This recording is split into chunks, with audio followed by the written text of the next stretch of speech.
Hey everyone, and welcome back to the channel. So in today's video, I'll be teaching you guys how to fix the problem with uploaded videos over at Capcut, be it any media file like a video or an image, and how to make them much more clear using the built-in AI system placed by Capcut. So without further ado, let's dive right in. So to actually do this is quite simple. And the first thing that you guys need to do, depending on whatever platform you guys are on, could be the desktop version or the desktop program for CapCut, or the browser site, which is where I'm at right now, or the app on your phone, is you want to make sure that you're logged in to your account. And as you can see, I'm currently on the dashboard for the browser site for CapCut. And the idea here is we would want to upload a new video, or any project really will work, even the ones on your asset library or your workspace.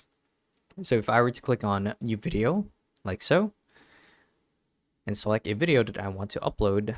Actually, let's start from scratch. I'm going to delete this real quick, and I'm going to upload an image directly from my assets library, or actually directly from my PC. So let's do this one.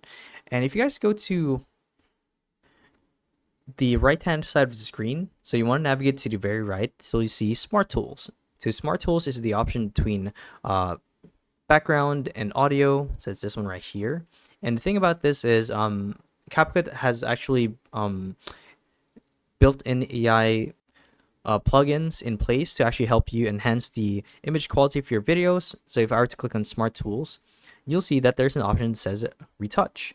So what this does is it creates an enhanced visual effect for your entire video by simply clicking on this. But if I remember correctly, this is only a feature that's available for Pro. Let's just do it anyway. So here we can adjust the saturation for the video, as well as the opacity, the atmosphere.